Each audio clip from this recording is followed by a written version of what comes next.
Yo, yo, yo, welcome back to the Further Your Lifestyle podcast, conversations on lifestyle, passions, and hustles.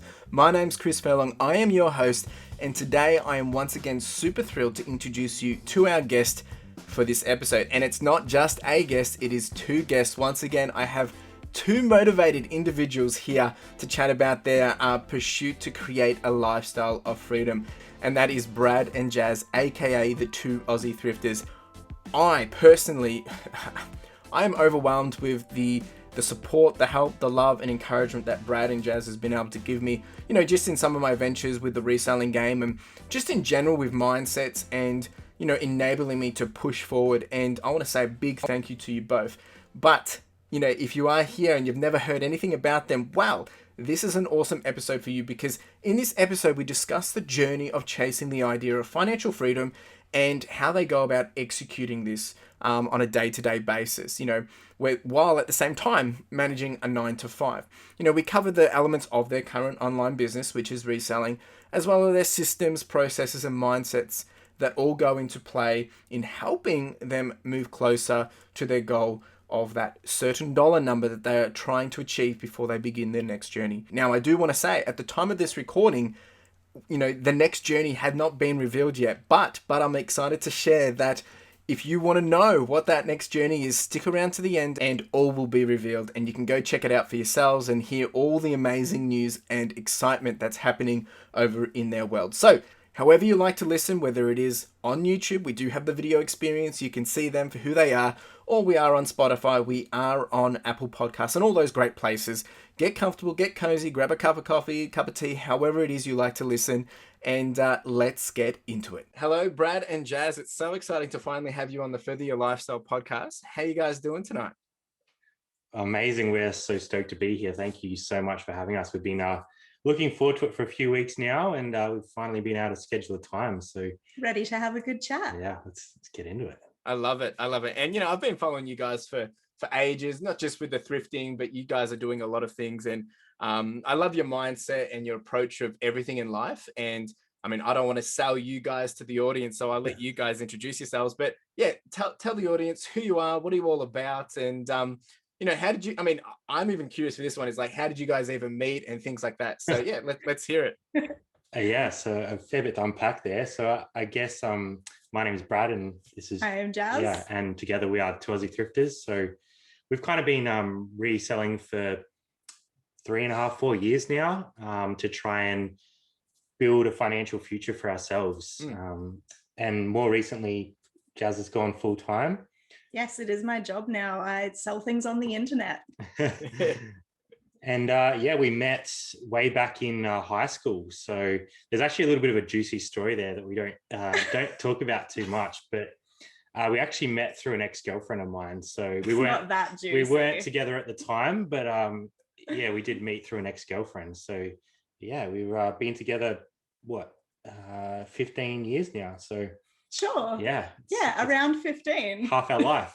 Wow. So you are your high school sweethearts then?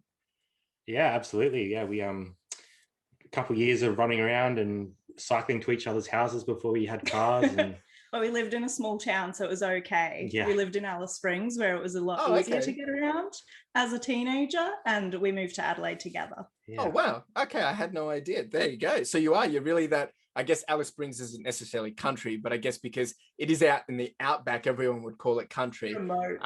Yeah. Wow. That's cool. That's awesome.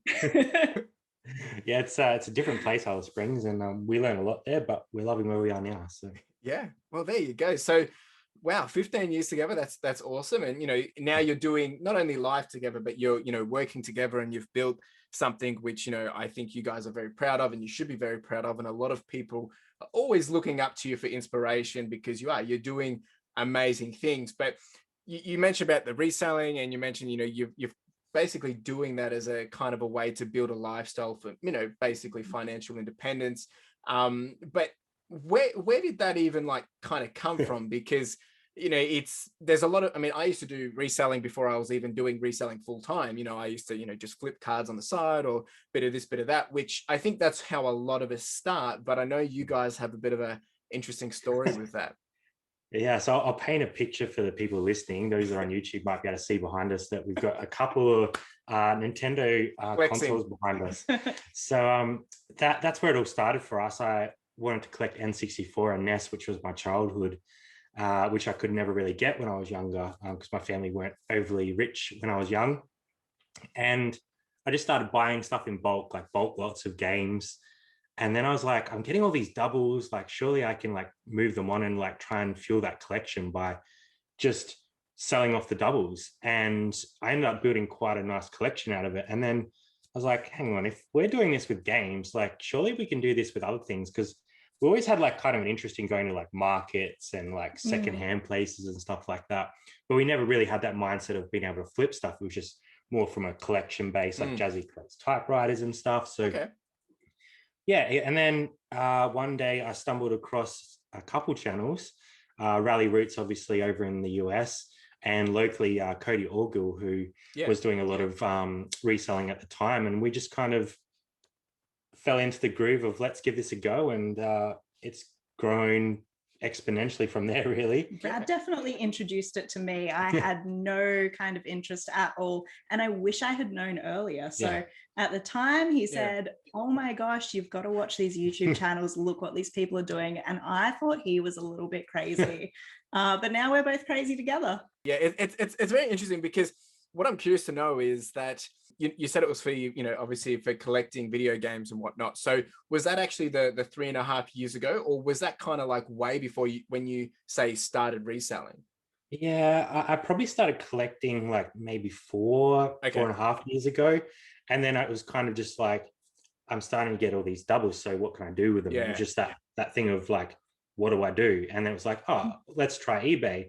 I think the very first thing that actually sold on eBay was a pair of shorts that I didn't need. I think it was your board shorts. And then I was like, oh, well, if I can do this, I can do games as well. And then, now it's everything under the sun that we can make money out of. So it's snowballed for sure. Yeah, no, I think that's really cool. And because, you know, and for any of the listeners as well, just to help them understand when it comes to video game collecting, walk someone through the process of, because I'm always curious, finding a bulk deal, because if you were doing this, 4 or 5 years ago, obviously it's a saturated market now. I mean, it is, but it isn't, right? Because everyone's trying to find the bargain, but at the same time, there's collectors, which, you know, they're not necessarily looking for the cheapest bargain. They're looking for good value.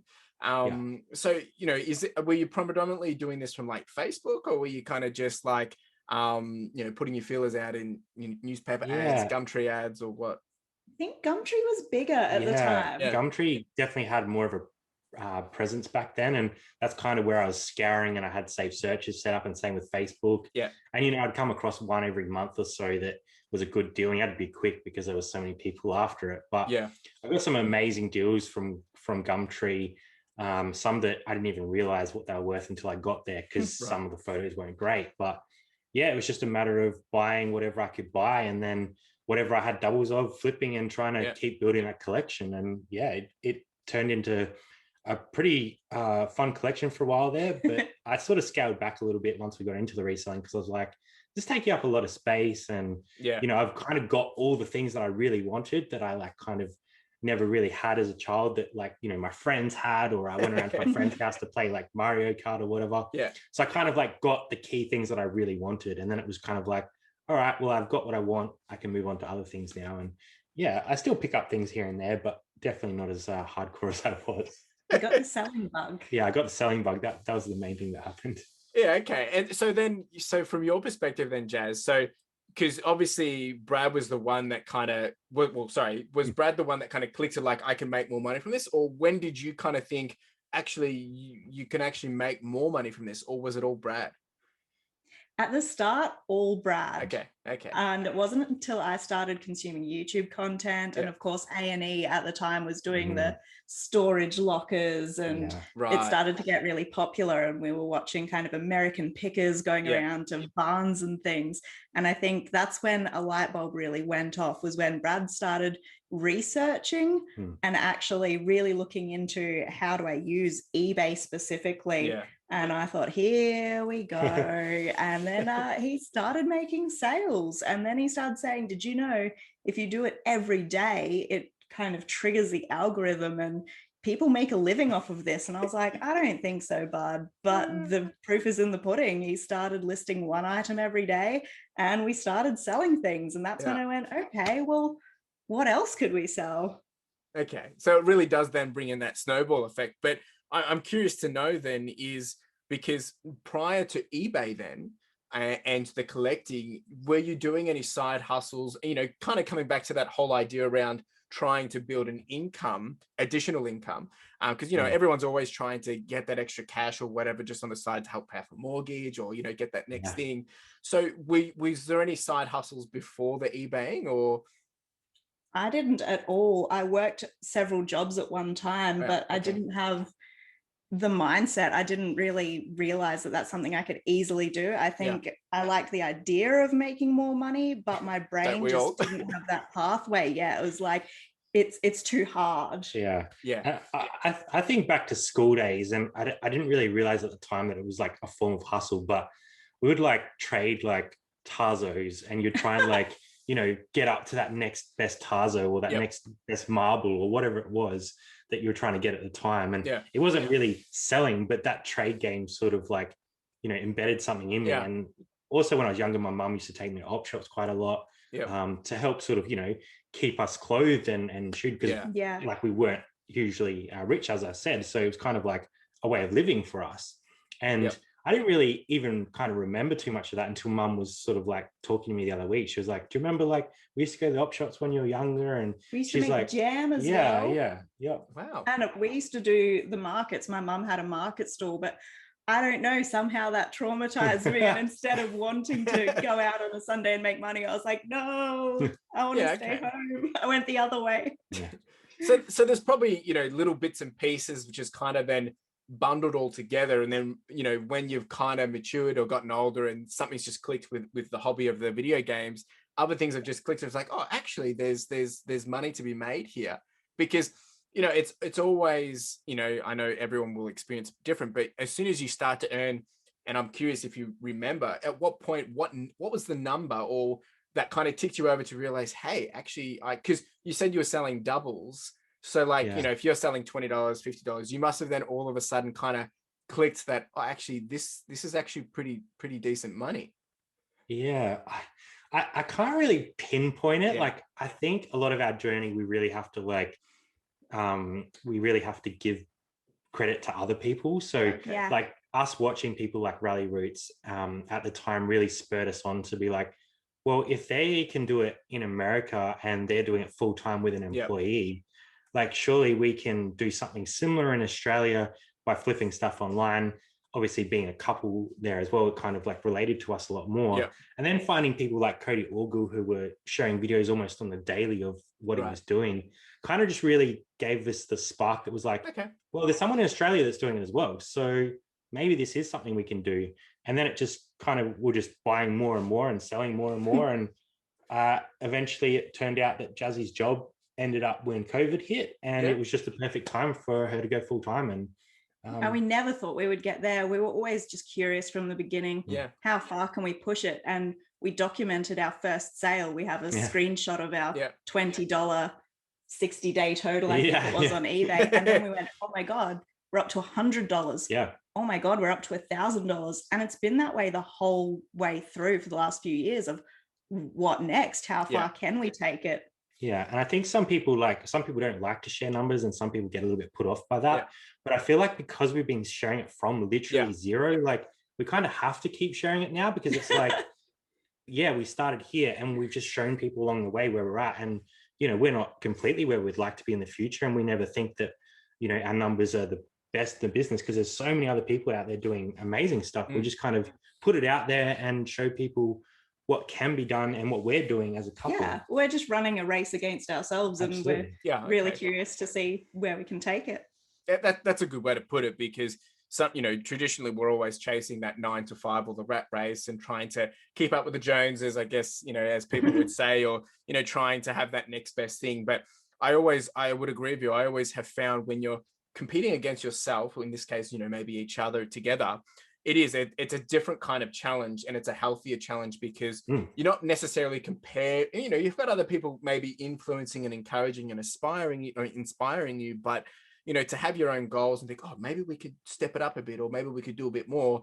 It's an interesting way to look at it. And, for those that are listening, if you don't mind sharing, you mentioned what you were doing about 3 years ago for a 60 or 90-day total. Can you share kind of what's an average 90-day total now, 3.5 years later? Yeah, I guess we sort of hover around that sort of 50,000 for a 90-day period. We actually just crazy smashed a new goal. Just recently, we tipped over 60K, but we've been selling some of our personal items off as well. We have been. Those are gross numbers, which we always of course, really clear. Of course, I was gonna say, for anyone listening, you've just heard that they're doing $50,000, if on average for a 90-day total, which that on picture value, or on paper, you think, wow, that's crazy. Well, it is. It's crazy numbers. It's amazing. It's hard to fathom, and congratulations and kudos for that. But at the same time, for anyone listening, obviously there's expenses, there's tax, and all that jazz that comes out of that. So 100%. It's, just to be mindful for that. We're not saying that these guys are just rolling in it. No, not at all.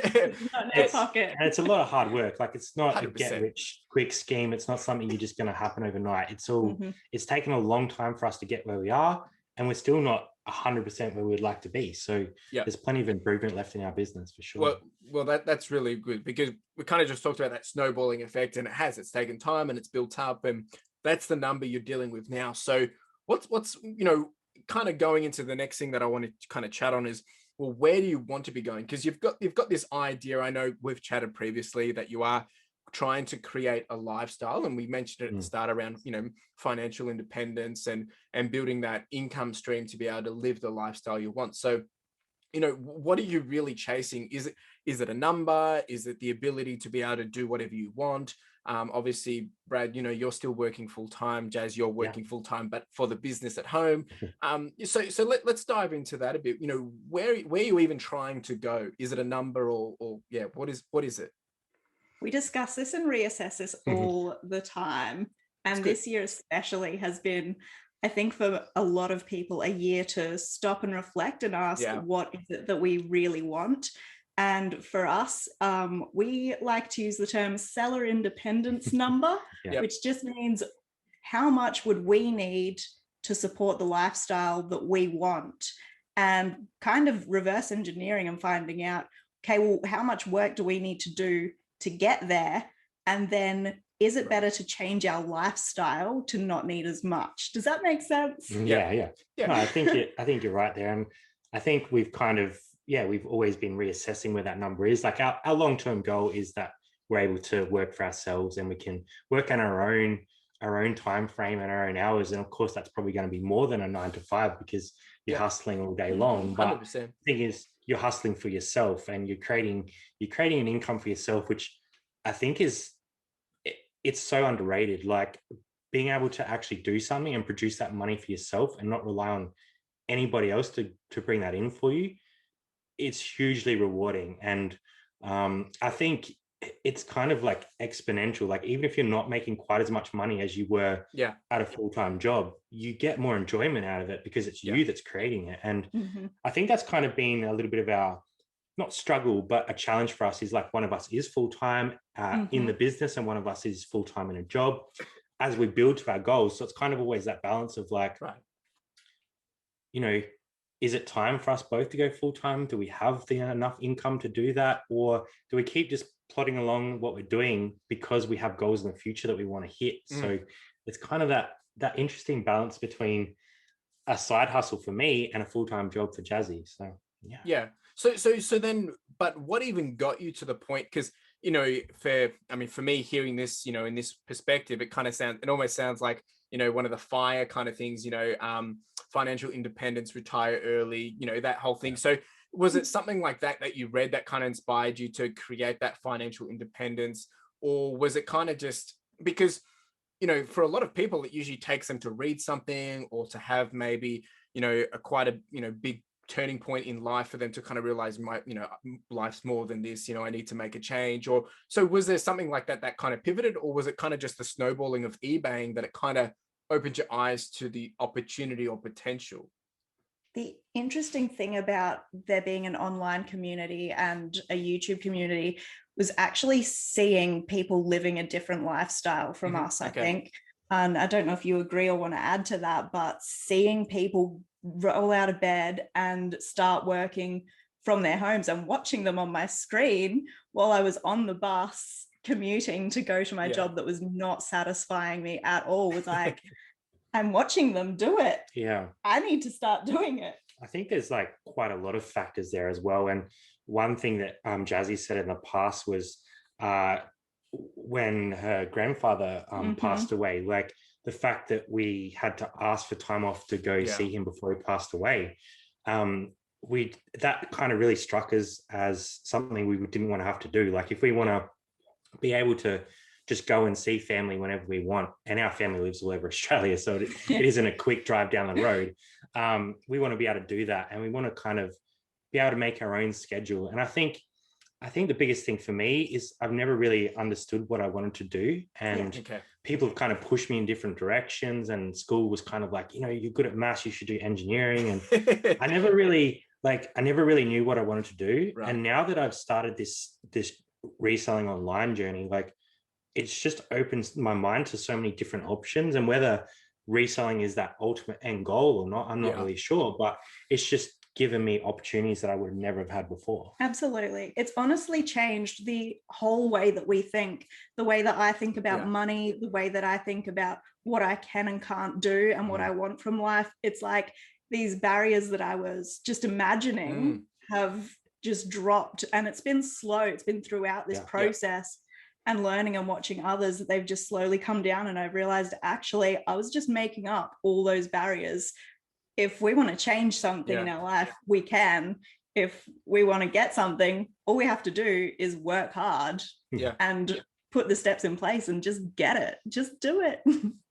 It's really inspiring because, coming from, the 9 to 5 myself, it's interesting because we get into this comfortable box where, you got the four corners and, you're earning money, everything's secure, everything's safe, things are going well. And, you're doing what everyone else is doing. And, it's kind of like the saying, you are who you, the 5 people you surround yourself with. So that's all But as soon as you get that outlier or a little taste of something outside of that box, you kind of like, it's almost like one of the side falls off and you're kind of like, oh, well, that's interesting. So you dive a little deeper, and I can totally resonate, watching the YouTube, like I watch a lot of YouTube different stuff, like, people traveling from Townsville to Cairns on a, 12-foot tinny boat and living out off the land, kind of thing, compared to, stuff like you guys and, just weird and wonderful stuff. And it's that curiosity that you said it, you can basically be making a living from doing all these weird things or cool things or different things. And it's really interesting because a lot of the time we don't see it till the end result of the people that, are, for us, some people looking into this podcast might think, oh, you guys are doing $50,000 in 90 days. That's the end goal, when really, you're actually still in the middle of it all and still hustling your way through to where you actually want to be. And it's just encouraging to hear it because you kind of said it already. It's a lot of hard work, but you can take control at any point as long as you put in the hard work, as long as you do it. And that's what I want to kind of jump into next, is because there is that cliche of like, oh, it's hard work, you got to do this. And it's like, yeah, well, we all know that. So, what is the hard work? And, you've spoken about doing the snowballing effect of putting in the daily. So I guess, a really good thing to ask would be, what is your approach to making this happen over time and then scaling? So what would be something that you had to do? And obviously I know this is a very broad question, but I guess starting from small and then scaling, how and what does that look like? Yeah, I think the biggest thing for us has been just being consistent.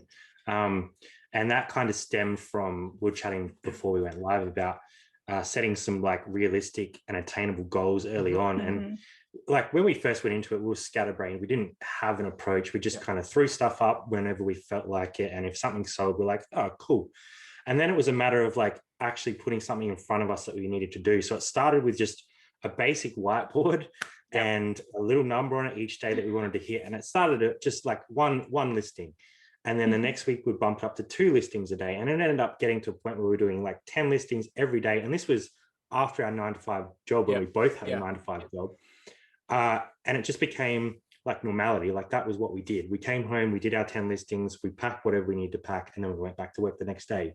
And I think just setting those, like, you know, those quick little things that just became habits, it just really changed how we looked at things. And I think overall that consistency has really helped us in the long term. Absolutely. And it's just put us on the right path to get where we need to be. And we're always reassessing those. Like recently we've been looking at trying to get like a daily sales total, which, you know, is a bit variable because you're relying on traffic and sales and stuff, but we've really been trying to find other ways to make sure we're hitting those daily targets, like whether that's doing a little bit of wholesale to people that we, you know, deal with personally, or, you know, selling some stuff locally that maybe we wouldn't have thought about doing before. So it's just creating ways of actually obtaining that goal that we have for ourselves. Yeah, okay.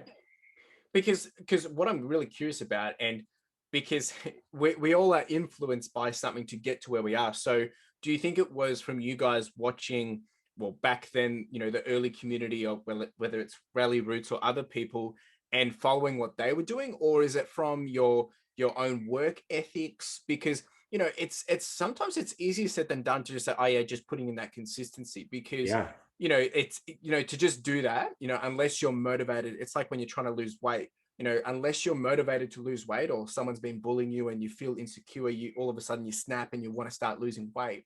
So was it because you were inspired by someone else, or do you think that's come from a background, or maybe you don't know? I think there is definitely, we've been inspired and would like to emulate some things, but it's also probably come from somewhat from a place of dissatisfaction, right? From not knowing what we want and feeling like we're floundering and we're just going to our jobs and then we're just sitting on the couch recovering from going to our jobs. So I think it's sometimes something's got to be broke before you fix it. Yep.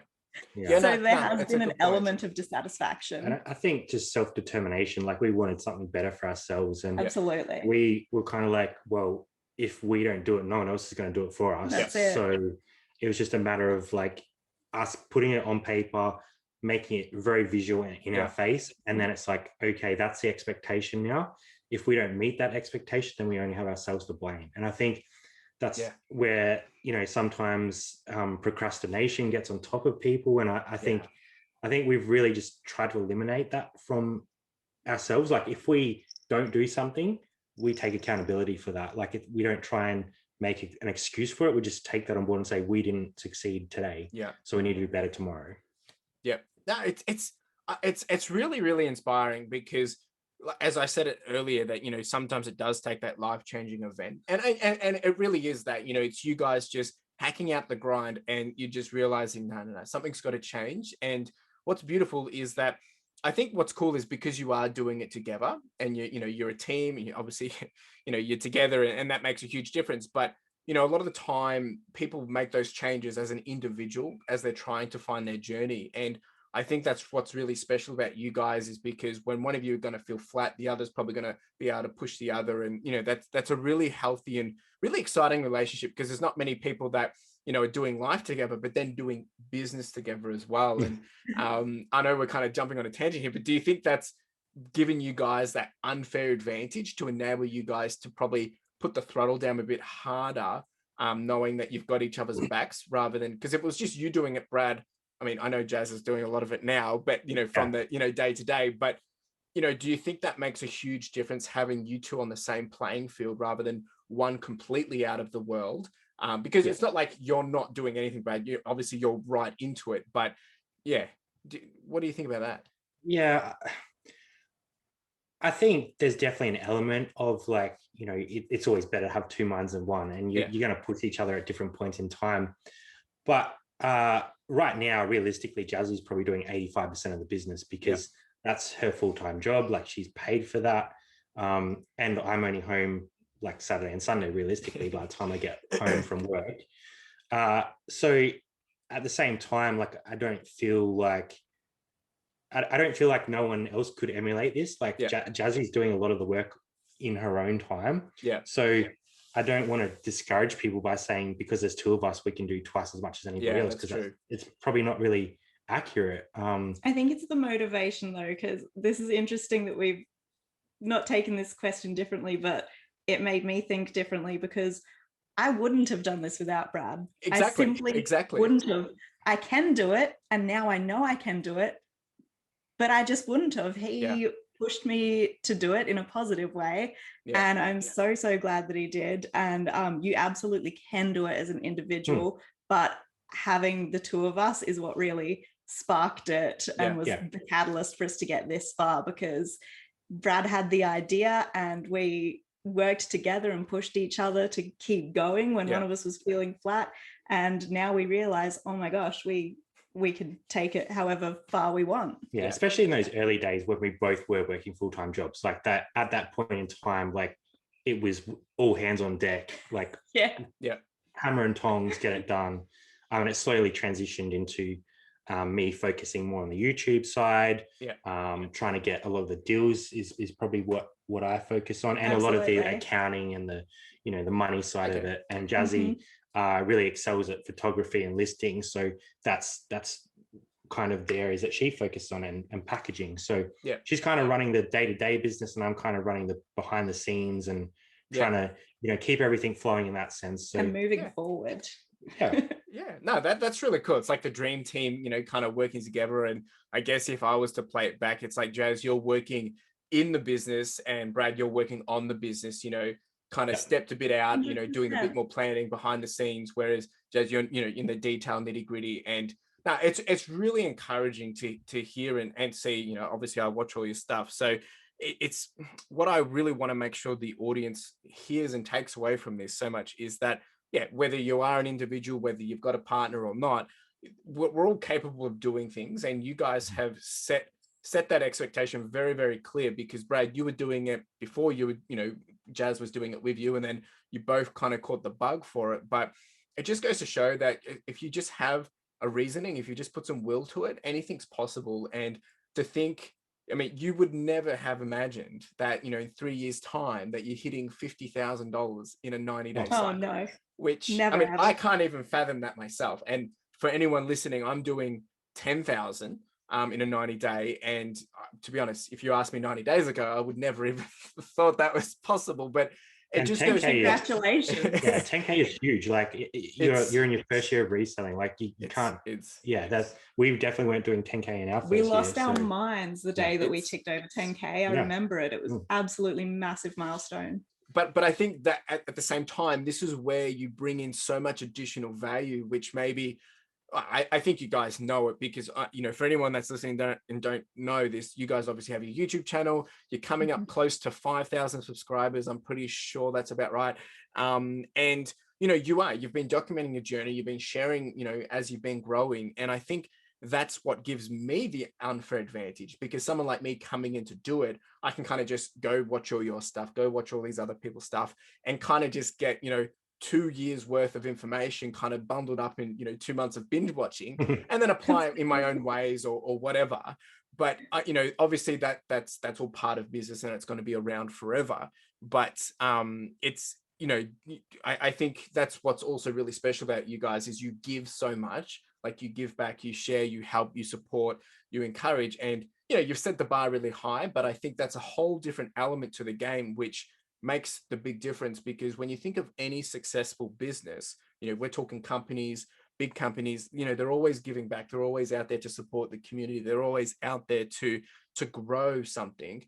And you guys are doing that exactly as well. So, a big thank you, because I wouldn't be where I am today, if you guys weren't sharing what you're sharing. But I think that's what really shows so much about your personality as well, is that, you're not just here to make money and then, go disappear and you say, look at us, but you really are. You're really humble, and I'm really encouraged by it. And I want people to hear that and understand that if you are going into a world of creating your own business, or if you're passionate about something, is, don't be rude about it. Go into it, share the journey, help others. And I think that's one key successful attribute to any successful business, is you need to be able to help other people. Because you started this whole episode sharing that you got a lot of your inspiration and help from other people, right? 100%. And you were already giving back to people, not even giving the credit to yourself. So it's really pleasing to hear that. So I'm really curious then, and you've kind of mentioned on your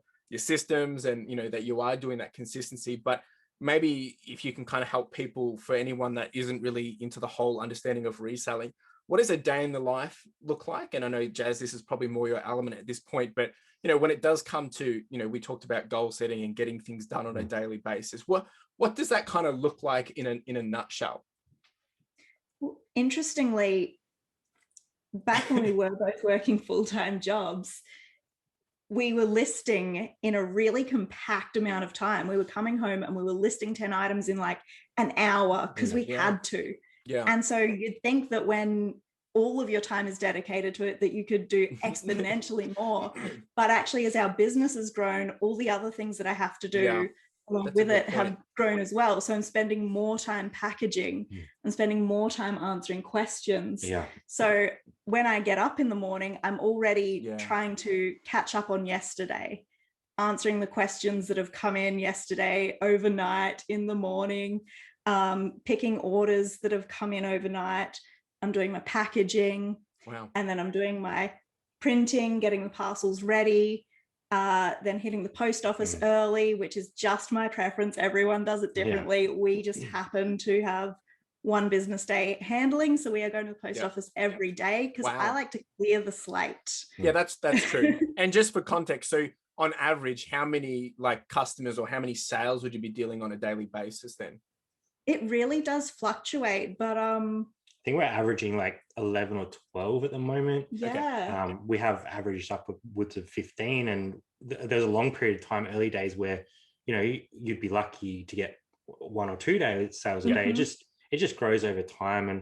And I think we've tried to show a little bit more of that day-to-day stuff in our recent YouTube videos. Like, instead of just sort of showing us going out thrifting and then the sales results, trying to show like all the in-between little bits and pieces, because I feel like that's really important for the story, because people coming into this just see like the highs of finding stuff and the highs of the sale, but there's a lot in the middle that is hard work. There's a whole mundane day of cleaning things and testing things and just drafting, researching our products, finding out what they're going to sell for, getting them ready, photographing them, putting those pictures back into the drafts that I did earlier.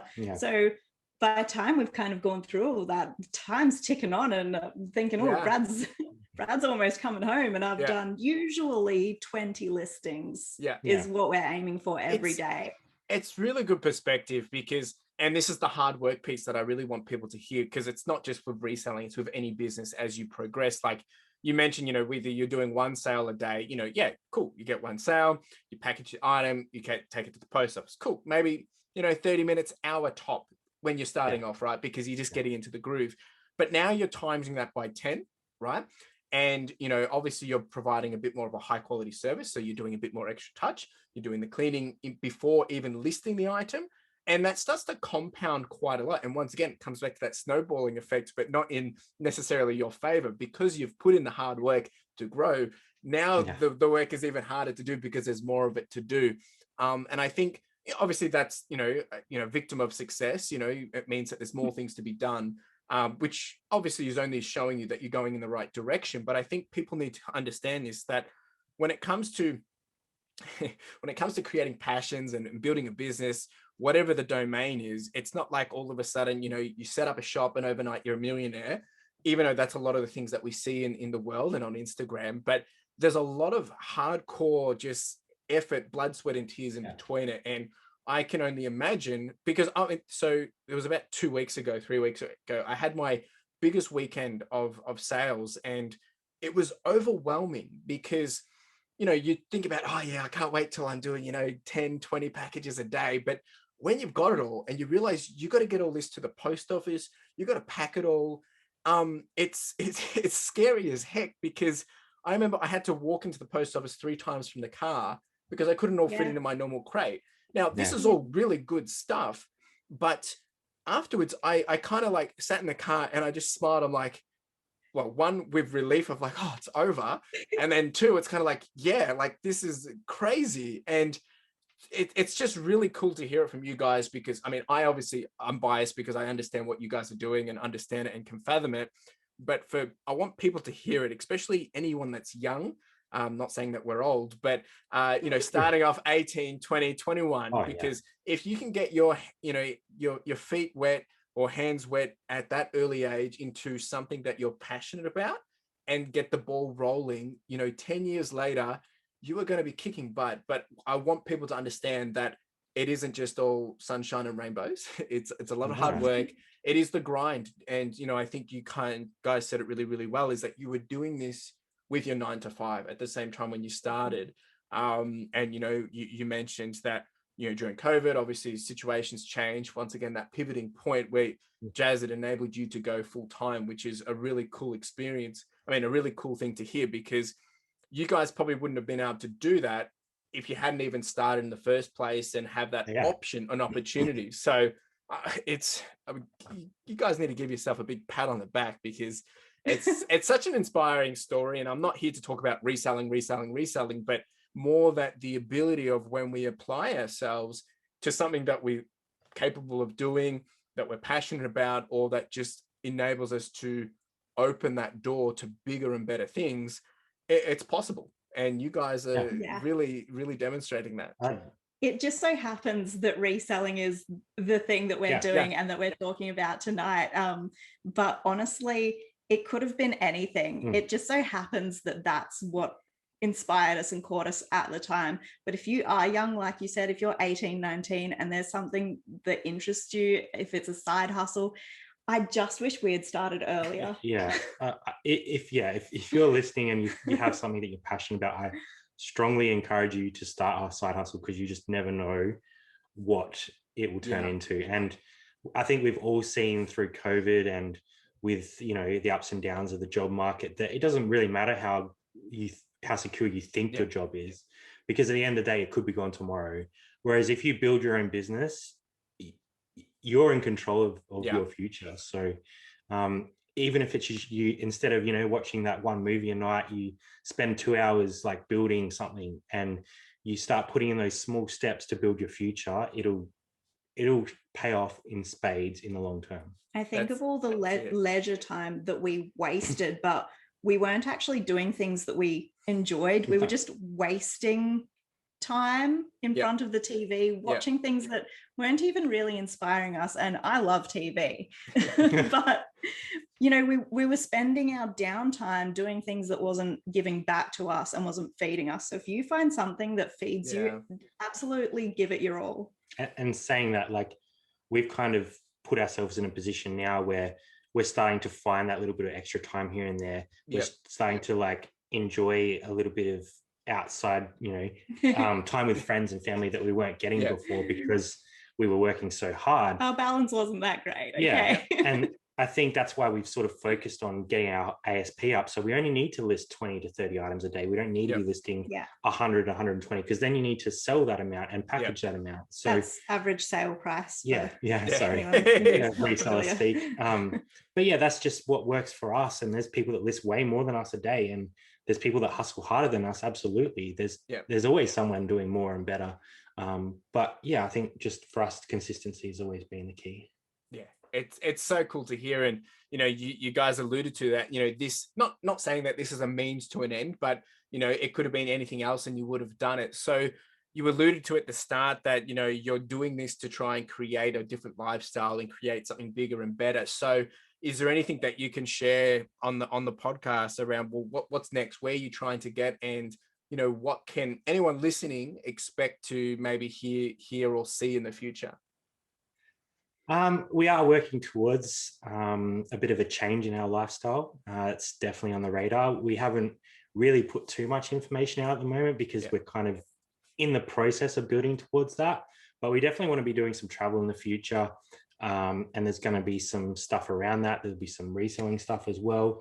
So the channel isn't going anywhere, not going anywhere, but the way we do things will probably change in future. So I guess long term, we both want to be working for ourselves, whether that's full-time reselling or part-time reselling with some other things. We haven't really nailed that down, but we are working towards something that I think we're really going to enjoy, and it's going to be something that will definitely change the way we look at life. So I don't want to like leave people hanging or anything, but I think it's really important that we're taking the steps at the moment, and we don't want to sort of, put out this big grand plan before actually realizing the grand plan. So, but we have really sat down, and not just once, but sat down a few times this year and literally said to each other, what do you want from life?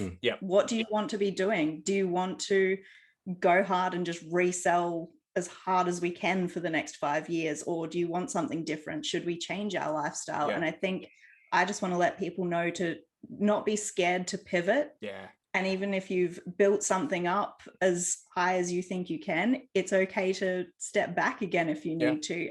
Just don't be afraid to reassess what you need, because it's your life. And I don't think we've ever closed off any options for ourselves, which is why we haven't dove headfirst into both of us being full-time, and that's got something to do with our overheads, for example. But we've always left doors open so that we can explore new things. So if I had left my job 6 to 12 months ago, then we wouldn't be able to consider these future goals. So it's kind of just that, we're never afraid to just take a step back and say, all right, what is it that we want in the future, and how do we get there? And I think we've narrowed down that we're really looking for independence, flexibility, and travel is definitely going to be a part of it.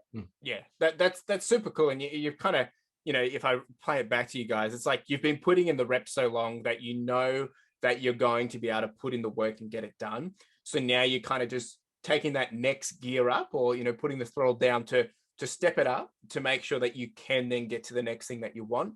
At the same time, then knowing that if you have to pivot, you have to adjust, that's okay, because you've done it. You've done it before, so you can do it again. That's so true. And it's really cool, because you guys talking about it, you come across as, once again, not saying that you're super young or you're super old. And for anyone listening, you guys are in your 30s, right? So just to help people understand. 30. Well, there you go. Yeah, that's true, actually. So you really do come across with wisdom beyond your years, and I think it's because you are in the world where you are having to do a lot of your own thinking. And I think sometimes we take it for granted, and there's nothing wrong with people working 9 to 5. It's kind of like we're getting to that comfort zone of just taking orders and doing and following instruction and go from A to B, A to B, A to B. And which is great. It's good because it makes things easy. You can, cruise and get things done, make an income and build a lifestyle. But you guys are actually, you've stepped out of that, and it's just really encouraging to see how much control you have taken, and you're doing it with such just chill confidence, knowing that, well, if it takes you 1 year, 2 years, 5 years, that's okay, because you know where you want to be. And I know we've chatted about this as well, but 1 to 5 years of 20, 30, 40 years, it's a blip. It's so small. That's it. And you guys have really got that figured out. Like you've digested it, you've understood it, you've comprehended it.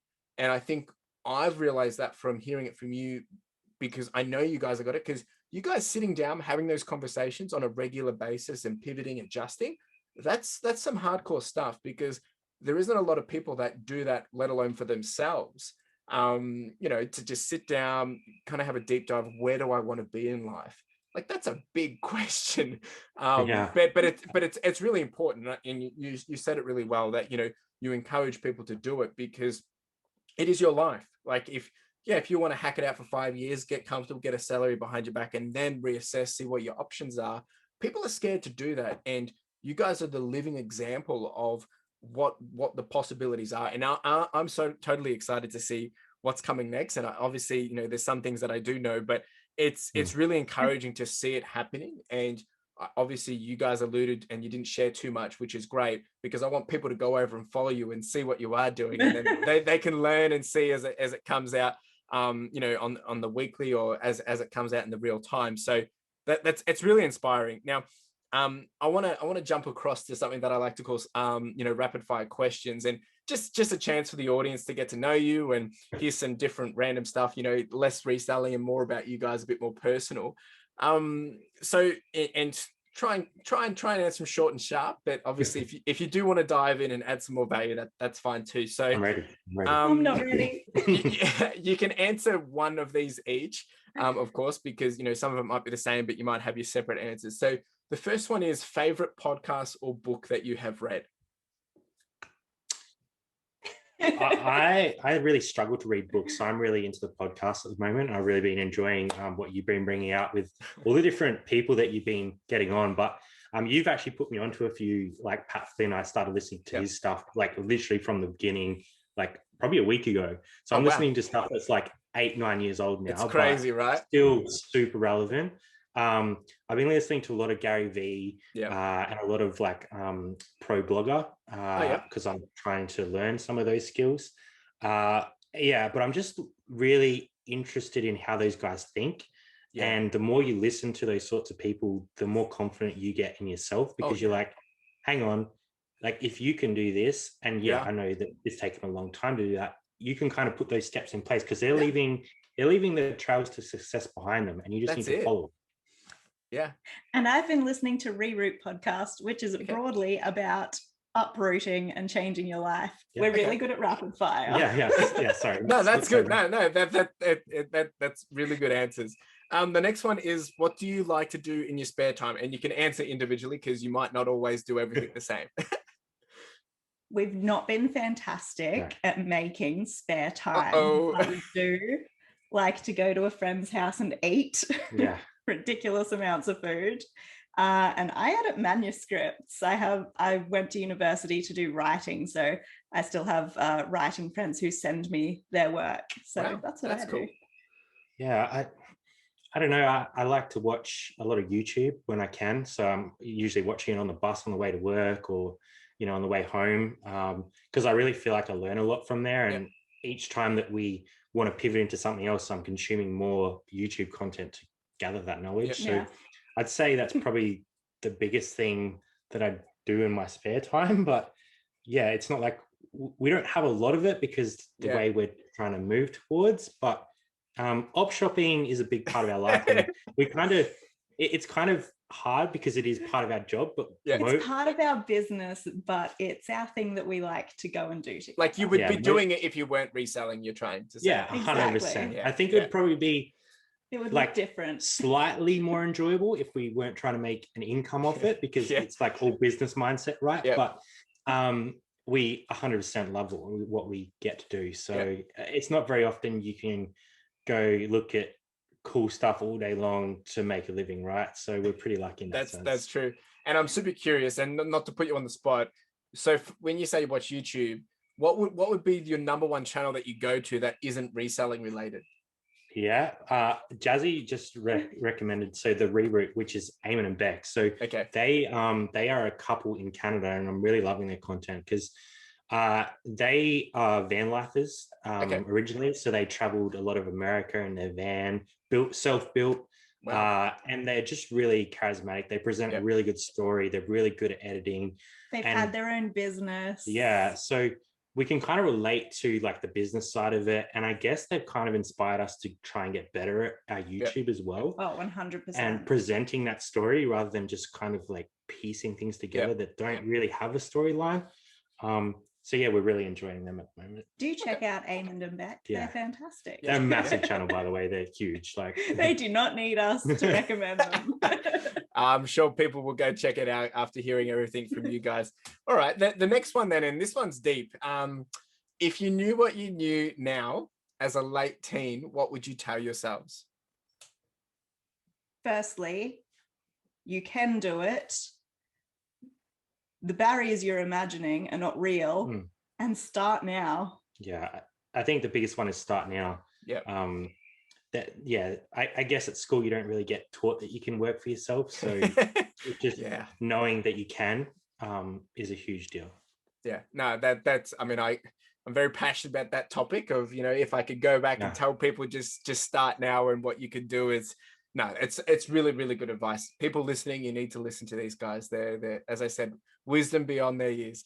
The next one is biggest lesson learned during creating an income for your own. And obviously, I know this would probably be to to pick one would be quite hard, but if there was only one lesson you could give, what would it be?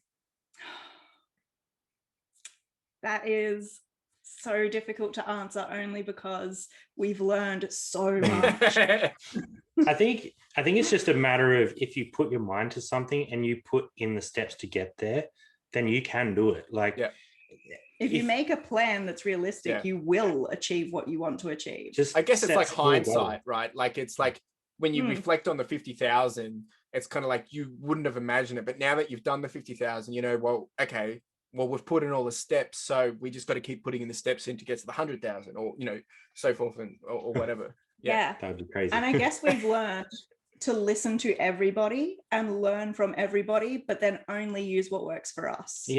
That's a huge thing, because there's so many opinions and ways of doing things, so you just have to adapt them to what suits you. No, that's really cool. The next one, favorite TV series. Now, this can be individual or as a couple. We discussed this before we came live, and I was really struggling because I am consuming so much YouTube content now. We very rarely actually watch a TV series. So, and yes, we did get all the way on the Game of Thrones bandwagon. Yeah. We were there. We were riding that all the way to the end. But we like to watch like a lot of the nostalgic stuff as well. Like, we'll go back and watch some older series from Netflix, just to, because you don't really have to watch them. You can kind of do work and just what's going on. I mean, that's not TV for me. That's just the Harry Potter series. Okay, so is there a Netflix series or a TV series that you would always be willing to watch together? I've been watching The Handmaid's Tale, but I don't know if it's Brad's cup of tea to put on any time. It's not the first one I'll go to. Like, we'll always chuck Friends on in the background, just because like classic. You grew up with it, you know what's going to happen. You grew up with it. I didn't have a TV. True. Yeah, that's true. Sorry, I grew up with it. So yeah, we'll go back to that, and it's easy watching, and it's a bit of fun, bit of lightheartedness, and it kind of puts me. It just makes me feel like what it was then. Like, it was such a different time to what it is now. Like, now it's like all on your phone, which is amazing because we can make money from literally our couch. But there was advantages to that lifestyle as well. It was a simpler time. Yeah. No, I totally agree. You reflect on it, you're like, oh, it's just the simple days. Or I remember watching How I Met Your Mother, and just how simple things were back then, right? Even to have the time to watch How I Met Your Mother, but it's just it's nice to have that reflect. No, that's really cool. I do like Friends myself. Okay, the next and the last one of the rapid fire is biggest success or win of reselling. For me, it has to be that when I lost my job, I had this amazing opportunity to not have to panic. I didn't have to stress and apply for jobs that weren't there, because if we didn't have this, I probably would have been scrambling to get one of the night fill jobs at the grocery store in the middle of a pandemic, because I just would have had to, and that's all that was available. So, I mean, biggest success for me is being able to just smoothly transition into something that supports me. I think that's definitely a massive win. And on top of that, I think because we've been lucky enough to, have a YouTube channel, the relationships and the community that we've sort of been a part of has been incredible. Like, we've made lifelong friends simply through talking to people over YouTube like this. Friends who we go and visit every week. Yeah, and we never would have had that opportunity hadn't it been for YouTube and reselling together. I just think that once you find those people that do the same thing as you could have a way better connection with them, because you're talking about the same things, you understand each other's struggles, and you can help raise each other up and build a better future. So I guess our answer is independence and relationships. Now it's so awesome, and it's really encouraging to hear, because I think for you, Jaz, especially, is to be able to have that safety net to fall back onto. Not that it was necessarily planned, but just the opportunity to be able to do it. It's kind of like when people say you should have 6 months emergency funds for that very reason. It's kind of in that same play, but it's a job, so it's a bit more long term, which is just incredible. And then I totally agree, the community side of things, to build something and then have those long term relationships. I think that's I can resonate with that so much, just building this podcast and starting, and the amount of people that I'm reaching out to and chatting with and now building friendships. It's just so encouraging. And it's so stupid of how we sometimes think that, oh, you know, we don't want to talk or we don't reach out because you think, oh, why would they respond or whatever? And then you do it and it's kind of like, yeah, it's all in our heads, right? You know, it's just so amazing how simple some of these things can be.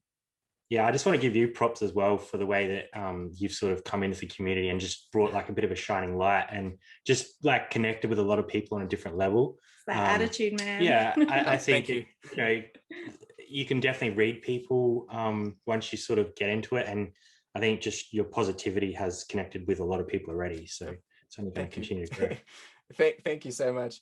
Look, it's been an absolute awesome episode. Like, you know, we've discussed so much, and obviously, you know, there is a lot of, probably have a lot of listeners that have come over from the reselling community. But I think what's so inspiring about you guys is, and I've kind of already summed it up in the middle, was, you know, everything that you've done, you've put in the reps, you've put in the hard work, and you're demonstrating what it takes to kind of get to where you want to go. And knowing that you're not where you want to be, there's people listening to this that I know that, you know, where you're currently are is to them probably an end game, because, you know, everyone's situation is different. And as you said, you know, you want to be somewhere else because that's the lifestyle you want to create. But to hear, you know, what you're doing in the reselling game, but let's just talk about it as a side business that's now turned into a full-time business. It's just really inspiring and encouraging and motivating. Well, I know it is for me, and I think it would be for other people, because it just goes to show that you've created this in 3 to 4 years, putting in the work, and this is the result, and this is the real deal. And I think that's what's so important for people to hear, is because in today's age, we do hear all the success stories, but it's always, you know, it took me 20 years, I got here, now I'm doing millions and millions, and that's great, but it's a little bit overwhelming, right? And it's like, it's a bit hard to capture and, you know, take it and actually apply it. Whereas this, you guys are the real deal. And I think it just brings it down to a bit more of a playing field where it's just an everyday Joe. Anyone can apply to it, whether it is the reselling or just creating a business. So really, really do appreciate you guys. I want to give you guys the chance to, if you could leave one thing with the audience to take away from this, what would it be? I think just believe in yourself. Like, I think going back to that whole schooling thing of like, you're never really told that you can go out there and do something for yourself. Like, it's always like, what are you going to do for a career? Like, what do you want to be when you grow up? Who are you going to work for? Yeah. Like, just believe in yourself and take the steps to make what you want to happen now. Like, don't wait 6 months or 12 months or 18 months, because you could be 18 months ahead of where you are now if you just start right now. That's it. That's it. Everyone starts from zero. Everyone starts at the same point. And the sooner you start, the sooner you're going to get closer to where you want to be. I think that's just something that we're really passionate about now. Like, we wish we started earlier. We wish we knew this was an option early on in life, because you know, who knows where we would be if we started 5 years earlier. And I just encourage you to take a chance. And like you've done, you've taken a chance on yourself. So I'm not saying go out there and quit your job today. I'm saying start a side hustle, start working towards. That's it. Even if it is putting, you know, $500 away a month that you don't have now, that's $500 that can change your life. Yeah, you can have something for yourself. And I also recently learned an affirmation that I would love to share with everyone who's listening, which is, when we're talking to ourselves, we often say, I have to do this. For me, it's, I have to do my packaging, and I have to do 20 listings, and I have to, and that can really grind us down. And I heard someone recently say on a YouTube channel, I get to do this. And whenever they hear themselves talking to themselves in that way of, I have to do this and that, they change the way they're speaking to themselves to say, I get to do this. I get to stay home and work for myself. I get to do my packaging. I get to do my 20 listings today. And that has changed my mindset really drastically just in the last month. So there's that one for you. Yeah, a bit of self-love and self-care, because you're right. It is, you know, as much as we are hustling and we're trying to get that grind and get to where we want to be, it really does bring you down over a long period of time, you know, chipping away. And I think that's something as simple as that over time, you know, telling yourself in a different perspective, it really does uplift you in a positive way. And I think, you know, I can definitely take that on board and just not take these things for granted, but, you know, appreciate those little things. where would be the best place for the audience to come find you? Obviously, you're on YouTube, you've got your social media, but where can everyone find you? Yeah, we're on YouTube as 2AussieThrifters, and Instagram. They're probably our main two channels that we kind of keep across the most. We do have a newsletter out now as well, which people can sign up for, which was inspired by what you're doing. So thank you for that. But yeah, they're probably the main channels that we're all over. We try to respond to everyone that contacts us. We respond to every single message we get on YouTube, because community has always been a big part of what we want. And we always wanted to make sure we tried to, provide whatever info we could provide, whether that was, the best info or not. We always try to give back and just show what we're doing. Yeah, just show what we're doing. And, we're still learning as well. Like, that's it. We've got things we need to get better at as well. Absolutely. Yeah, no, you've heard it here, folks. Go jump down into the show notes in the description if you're on YouTube.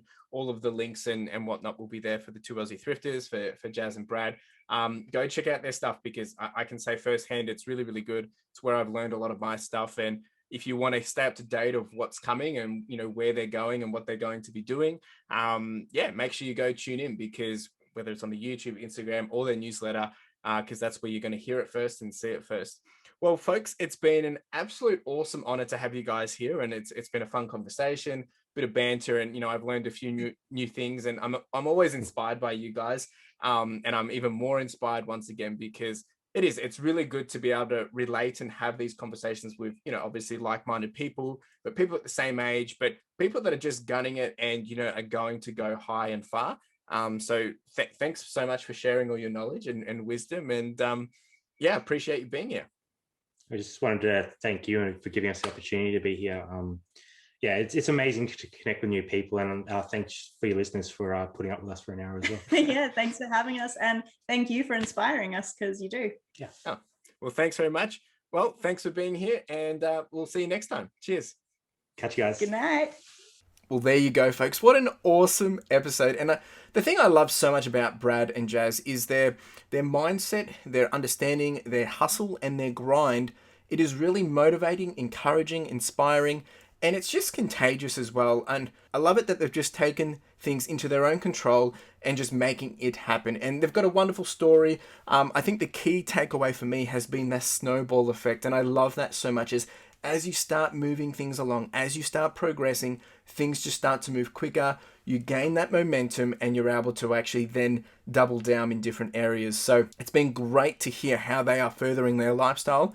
And I'm also excited to then tell you how you can go find out what is their next venture, what is their next thing, what are they doing next. Well, if you jump on over to the 2AussieThrifters YouTube channel, you can go see what has just been revealed. I don't want to spoil it all here. I want you to go jump on over there, but you can. You can go to the 2AussieThrifters, the number 2, Aussie, AUSSIE, Thrifters, THRIFTERS. And that's the 2AussieThrifters. Jump over to their Instagram or to their YouTube, and you'll be able to find their latest details.